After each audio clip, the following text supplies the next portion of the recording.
Good morning, everybody. Welcome to Courage Rises with Susan Jeffries. I am really happy to introduce you today to a friend of mine, Amy Steinberg. She and I met through a networking group that we both go to and share at. So, Amy, good morning and welcome. And I'd like to ask you to introduce yourself to our audience, where you live, how old you are, that kind of thing. Certainly. Well, as Suki said, my name is Amy Steinberg, and I currently live in Wilmington, California, which is about 20 miles south of Los Angeles, for anybody that isn't familiar with the California area. I am a California born and raised Valley girl. I was born in Santa Monica, California, and when I tell you about my story, I am actually, well, first of all, let me say, you asked me how old I was. I am turning 50 in October. I am happily married, no children, but that's by choice. And I'm just really excited to be here this morning and to be able to share a little bit about myself with everybody. Great. Oh, thanks, Amy. That was great. So when I started my Courage Rises endeavor, you told me you had a story to tell. So I'm just going to turn it over to you. And well, I got to say one thing. First of all, you do not look like you're going to be turning 50. I thought you were like in your 30s. So. Well, thank you so much. I have to attribute that to good genes. My grandmother and my mother, neither one of them look like they're well, my grandmother has passed, but my mother doesn't look like she's going to be 76 either. So, I'm very fortunate for that. And then also, I attest my good skincare to one of the jobs I have, which is I'm a personal skincare and makeup consultant for an online company called Unique. So that attributes my wonderful, bright, terrific looking skin. Between that and good genes, I'm very fortunate. You sure are. Well, thanks. Well, why don't you tell us about your story?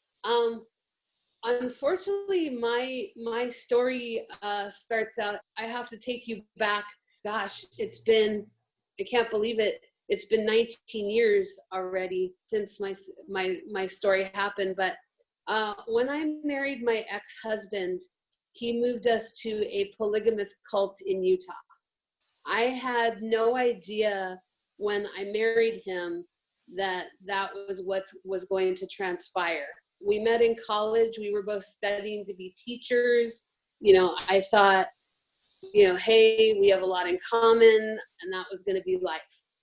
And unfortunately, that's not what happened. He was a Mormon and decided that he was actually taking trips to Utah and was studying with this particular Mormon group. And I didn't realize that that's what he was doing. I thought he was just taking road trips to just get away or relax or whatever. So he moved us to, and also I have to preface this with saying, I was born and raised Jewish. And when I married him, he would not marry me unless I converted to Mormonism. And because at the time I had a very low self-esteem, I had just gotten out of a 5-year engagement with somebody who just up and left me. So that already there put my self-esteem as high as a grasshopper. So when my ex asked me to marry him, I said yes, because at the time that's what I thought I deserved. And when we moved, when he said, like I said, he wouldn't marry me unless I converted to Mormonism. So I converted to Mormonism. We got married in the Mormon temple. My family could not be there because if you're not Mormon, temple in Mormonism is not the same thing as a Jewish temple. Temple in Mormonism is only for the most righteous Mormons. Right. And so you have my to family, by invitation, right? exactly. And there's a whole bunch of things you have to go through before you are invited to be married in the temple. Mm-hmm. So for a Mormon, it's very, it's a very positive thing. For somebody who's not really wanting to be Mormon, yeah, it's not a great feeling. But I did it because I wanted to be that doting, wonderful wife that he expected me to be. Right, sure. Again, working for working to please others versus taking care of yourself. Mm-hmm. So after we got married in the Mormon church, this is the thing. I was married to my ex-husband in 4 different ceremonies. Oh my gosh. Because of situation. The first one, he wouldn't live with me unless we were married. So we got married in Mexico, which isn't legal in California. So that was his way of us living together. Then we got married in the Mormon temple. Then we had a ceremony where we were already married, but we went through, the steps, so to speak, without taking vows all over again.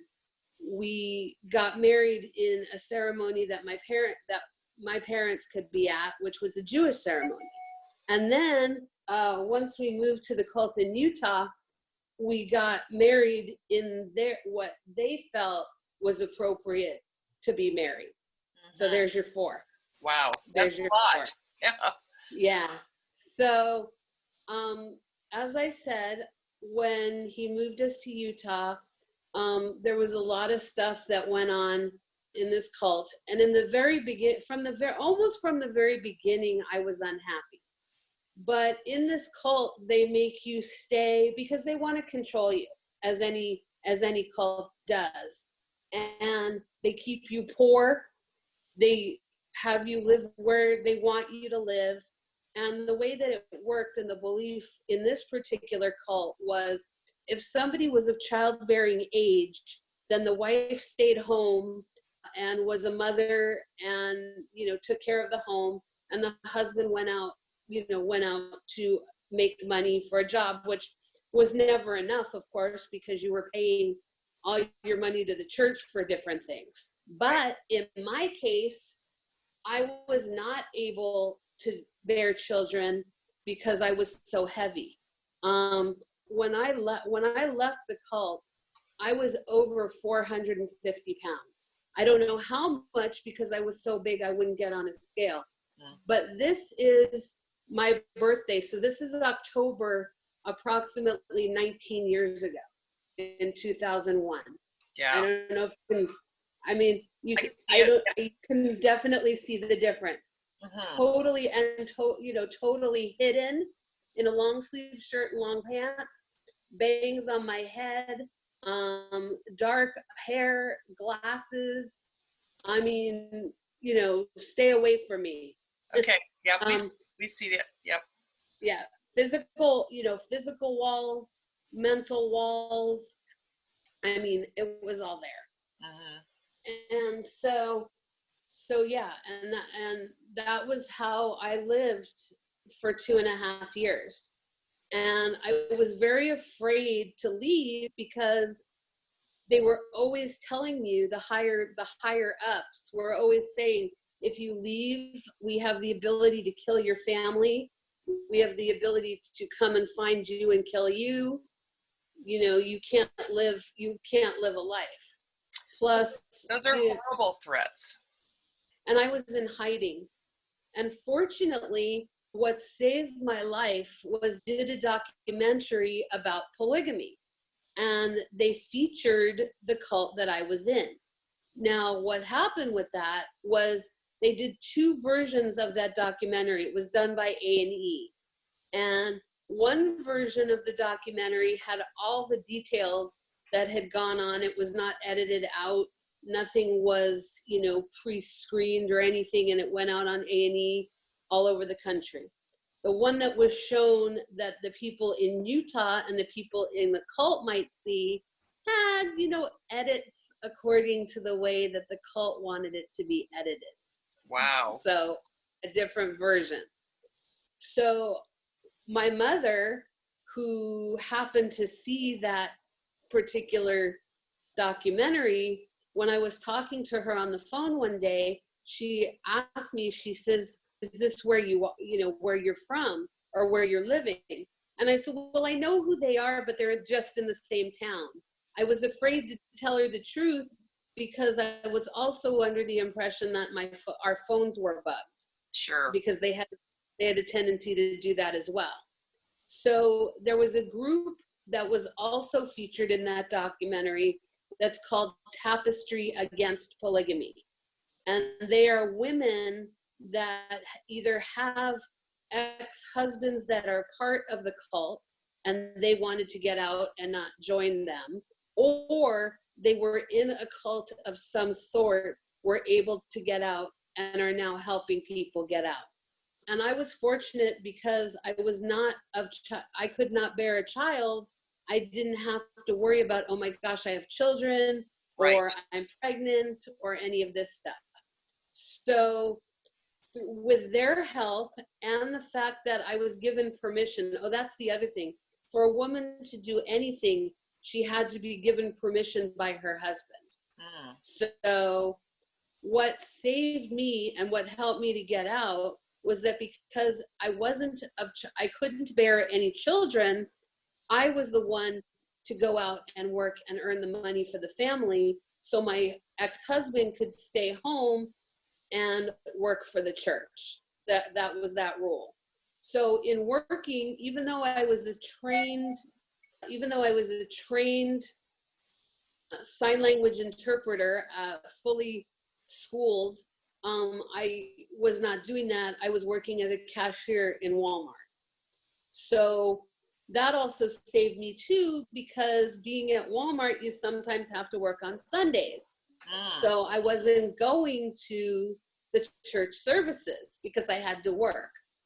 So between going to the church services and my mother seeing about this Tapestry Against Polygamy, plus there was a third element. I had a cousin who was living coincidentally in Massachusetts, where my current husband is from, which is kind of funny. And she was vacationing in Utah, not in the area that I was, but she knew some friends that lived in Utah. And one of those friends was a pastor in the regular Mormon church. Right. And when you join a cult or a fundamentalist church is how they refer to them, because they don't want to be called cults, you are excommunicated from the Mormon church. Right. And that's very clear, right? The Mormon church and the fundamentalist church are completely different entities. That's true. The Mormon church is what you hear about when you hear about Salt Lake City, or you hear about people from the Mormon church going on a mission. That's the regular Mormon church. The fundamentalist cult, although this was not the one that I was part of, the one I was part of was a different one. The one that's very well known, there's a man by the name of Jeffs is his last name. Warren Jeffs. Warren Jeffs. And he's the one who is incarcerated right now. And that's when you think of cult or polygamists, that's the connection there. So yes, there is a very distinct difference. And believe me, I know people that are Mormon, and let it be known that, I'm not against Mormon people. They're terrific Mormon people. Let me clarify that. I don't want anybody to take that the wrong way, that, Mormonism, was just not for me. Right. Judaism is what's what I was raised with and what's near and dear to my heart. So, right. don't let anybody make that mistake. Good. And I Um, agree. I agree. I think the Mormon church is, different than my church, but definitely not a cult. And Right, exactly. So that's what started the ball rolling between the fact that that this A&E special happened, that I was working for Walmart, and that my cousin, who basically what she did was she had the Mormon pastor, or whatever that title is, I'm not 100% sure at the moment, check on me. sure. And so he came to check on me, and he came because he didn't know what my response to him coming to see me would be. So he came as somebody from the Mormon church looking to have me, would I be interested in coming back to the Mormon church? Well, when he showed up at my door, I was a little bit skeptical, so I didn't say a lot to him, but it was enough to be able to go to my family and say, she's still okay. You don't have to worry. She's still okay. She's, if and when she's ready to get out, she'll be able to. She's not in a position where you have to worry that she'll be there forever. And that's exactly when what I did was I had gotten, as I said, you have to get permission to do anything. And at that time, was in 2001, I was told by the cult that it was the end of times, and that anybody who was not, and it was in Manti, Utah, was where I was. Okay. And again, not everybody in Manti, Utah is part of this cult either. Sure. So I've met some people who live in Manti, Utah, who are wonderful people. And so again, I want to clarify that as well. Not to say that everybody in Manti is part of this group. Sure. So we were told that it was the end, going to be the end of times, and anybody that was not living there was going to perish. So what that meant was, once the end of times happened, I would never be able to see my family again. I would never be able to have a life outside of this group. And so I was worried about it. I mean, I didn't know, was this truth? Was this not truth? So I called my mom and I asked if I could come home and visit for a weekend. Now, she had no idea that I wanted to figure out a way to get out. She just was happy because she had, only seen me once or twice in the 2.5 years that I had been there. And she came to see me every time, and we had to meet in another city. She never was able to come and actually see me in my home. So I was given permission, and I was told that I could go back and visit my family, but it was to be my goodbye visit, that I had to tell them this was the end of times. I was never going to be able to see them again. I love them, but this was the way it was. Well, I didn't want to do that. So I arranged with I didn't tell my mom that I wanted to come home, but I made little things, I made little things happen. Instead of packing just an overnight, over the weekend bag, I took a bigger bag. I put more stuff in it, as much as I could pack in a suitcase that I had to check on the plane. And at first they wanted my ex-husband to go with me, because they said, if she goes back, she's not coming back. They had an idea that I wanted to leave, but they couldn't come right out and say that. So, and that's exactly what happened. I came back home, and my mom asked me, she's like, would you mind, she says, Amy, I've been going to a therapist since you've been away. Would you mind staying an extra day and going to a therapy session with me? And I said, yeah, okay, why not? And they had warned me before I left, if anybody tries to get you to go to therapy, they're probably going to be a deprogrammer, and they're probably going to want to get you to not come back to us. Mm-hmm. So if that happens, say no. But I knew that was my way out. I knew that was my way home. So when she said, would you do this with me? I said yes. And so we went to this therapy session. And let me backtrack a moment. The weekend that I came back, my mother had gotten a cake because she invited a whole bunch of family members to the house. And she had a little party for me. And this was another clue in my head. She knows, it's like that mother-daughter unspoken thing. You know, she had a feeling. Yeah, she had a feeling. You so much, yes. Mm-hmm. Right. And she never gave up on me. That was the thing. I mean, there were other people that I met later on that, that I realized did not have family support. So I feel so blessed that I had family support. So she had gotten a cake and it said, welcome home, Amy. So, the little things there and that. And so my brother who was there at the time, and she told me this later, she says, when I brought the cake out, my brother said to my mom, I hope Amy realizes what this means. And she says, me too. And it still makes me emotional because, even though it's almost 20 years ago, it still has that power in it. There's so much there, Amy. There's the courage to want out. There is the love of your family. I mean, I'm not at all surprised that it's still an emotional thing to think about. Yeah, but coming back, and what was so interesting to me was that when that I did have the courage to come back and to rebuild my life. I mean, when I look at my life now at almost 50, I run two businesses.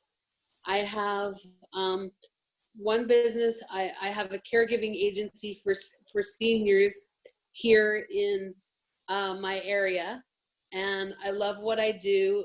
It's my passion to help people, and I think part of it is that because I had such a difficult life in Utah, and then coming here, now that I have been able to be healed with the help of others, I want other people who are struggling to be able to have life easier. That is kind of a great segue, because I was just going to ask you, how that great act of courage has affected your life. Well, that's exactly it. I mean, it's given me the power. It's given me the ability to take back my own personal power, and to realize, that I have a lot of special gifts, and I can share those special gifts with the rest of the world, and I don't have to be so afraid of judgment. If you love what I do and you want me to help you, then I'm here for you. And if you don't want to, that's your prerogative. Yeah, it's not personal to you, right? Exactly. And then the second business that I run, which is again another way of helping people in a different way. As I said, I call myself a personal cosmetic concierge for Unique, because I help women to feel empowered, uplifted, and validated in their own body and their own skin. So that's another way of helping people, teaching them, how to go from this to this. Yeah.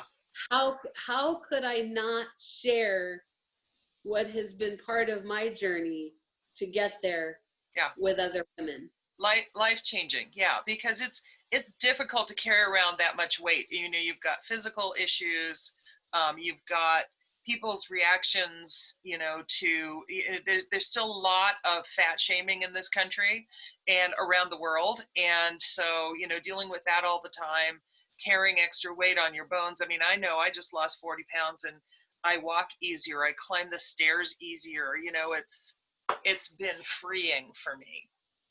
Yeah, and you know, and the thing is, you know, I still struggle with my weight. I do.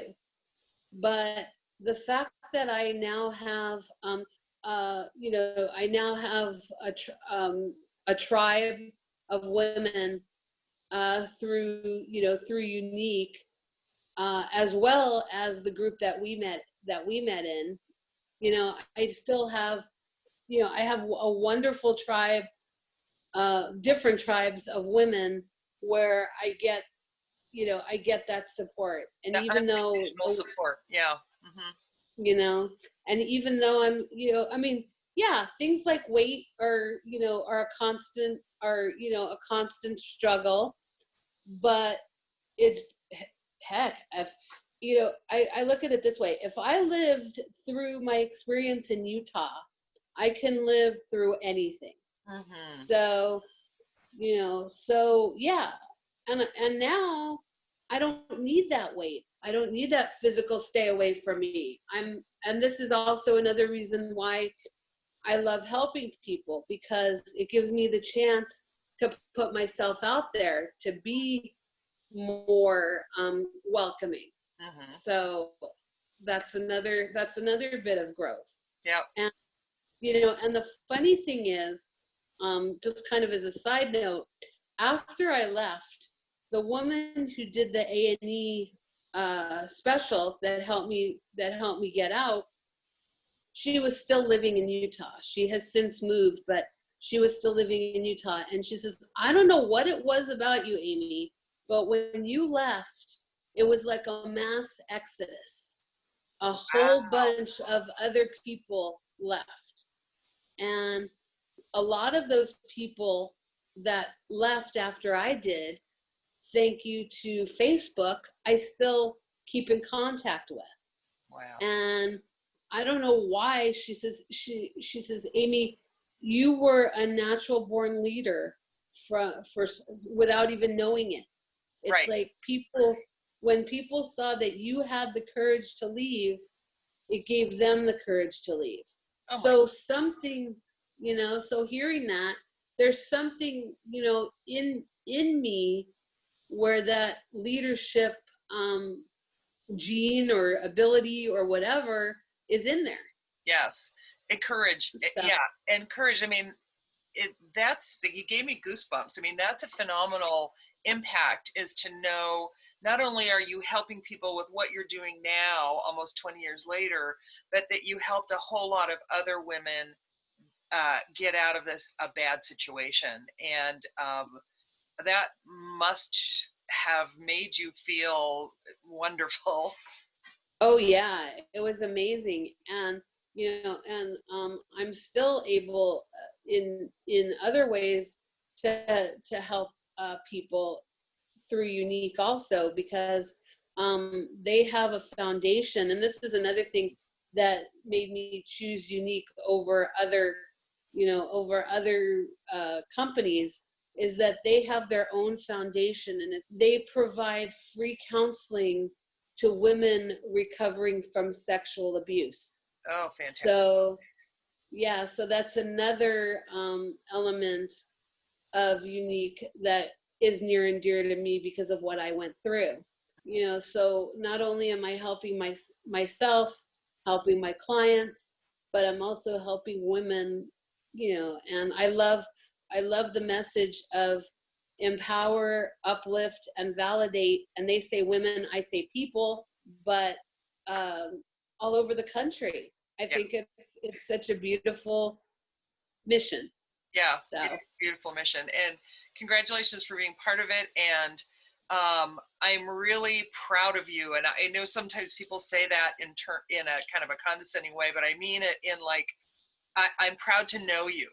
You know, you clearly have made lemonade out of lemons, and you're doing something you're really passionate about, and helping others. I really am proud of you for that.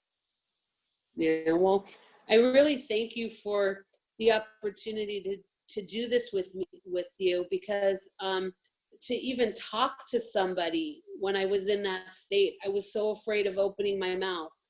And Mm. here I am being able to put myself on such a public platform.